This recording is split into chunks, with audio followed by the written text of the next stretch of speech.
Physiology 2ல இருக்கக்கூடிய important questions. First question வந்து RBC, WBC, platelets அது மாதிரி எல்லாமே வந்துடும். அதில் லிம்போசைட்டுன்னு கொடுத்துருக்காது. சில நேரத்தில் கொஞ்சம் கொஷின்ஸ் கேட்குறாங்க, அதனால் அதை பார்த்துக்கோங்க. லிம்போசைட் அப்புறம் வந்து மோனோசைட் அதில் இருக்கக்கூடிய ஷேப்ஸு, ஓகேங்களா, அதை ஷேப்பை பார்த்துக்கோங்க. அதுக்கப்புறம் அதில் இருக்கக்கூடிய அதர் நேம்ஸு, அதுக்கு அடுத்தது அதோட லைஃப் ஸ்பேன், அது எப்படி ப்ரொடக்ஷன் கொடுக்குறது அப்படின்னு ஃபுல்லாக பார்க்க வேணாம். ஜஸ்ட் அது எப்படி ப்ராசஸ் ஆகும் அப்படின்னு அந்த மெக்கானிசம் ஜஸ்ட் படித்து வச்சுக்கோங்க. உங்களுக்கு வைவா அப்பா கேட்டாங்க அப்படின்னா எக்ஸ்பிளைன் பண்ணக்கூடிய அளவுக்கு நீங்கள் தெரிஞ்சுக்கிட்டா போதும். எல்லாத்துக்கும் நீங்கள் எதுக்கெல்லாம் அப்ளைட் ஃபிசியாலஜி இருக்கோ எல்லாத்துக்கும் அப்ளைட் ஃபிசியாலஜி படிச்சுக்கோங்க.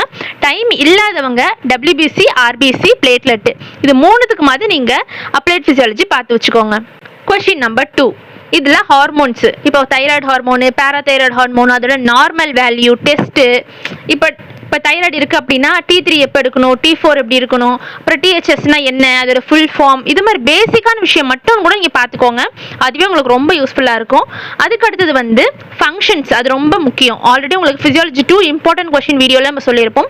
ஃபங்க்ஷன்ஸ் நம்ம ஃபிசியாலஜியில் கண்டிப்பாக கேட்பாங்க. அதுக்கான ஃபங்க்ஷன்ஸ் என்னென்ன விஷயத்துக்குலாம் ஃபங்க்ஷன்ஸ் கொடுத்துருக்காங்களோ அது எல்லாத்தையும் பார்த்து வச்சுக்கோங்க. இப்போ நான் அதுக்கு எக்ஸாம்பிளுக்காக தான் இந்த மாதிரி ஃபங்க்ஷன்ஸ்னு சொல்லியிருக்கேன். அதாவது ஹைப்போதலமஸ், சிஎஸ்எஃப், இது மாதிரி ஹார்மோன்ஸ் எதுவாக இருக்கட்டும், அது கூடிய இம்பார்ட்டண்டாக 2-3 பாயிண்ட்ஸ் அதை தெரிஞ்சு வச்சுக்கோங்க போதும். டைம் இல்லாதவங்களுக்காக சொல்கிறேன். கொஷின் நம்பர் 4 வந்து மென்சுரல் சைக்கிள்.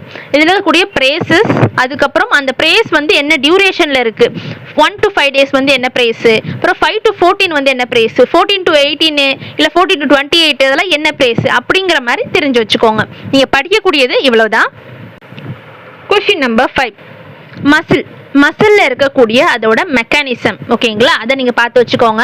அப்புறம் ரிஃப்ளெக்ஸு, அதுக்கப்புறம் ஸ்பைனல் கார்டில் இருக்கக்கூடிய ட்ராக்ட், அதாவது அசெண்டிங் ட்ராக்ட், டிசெண்டிங் ட்ராக்ட்னு இருக்கு இல்லையா, அதை நீங்கள் பார்த்து வச்சுக்கோங்க.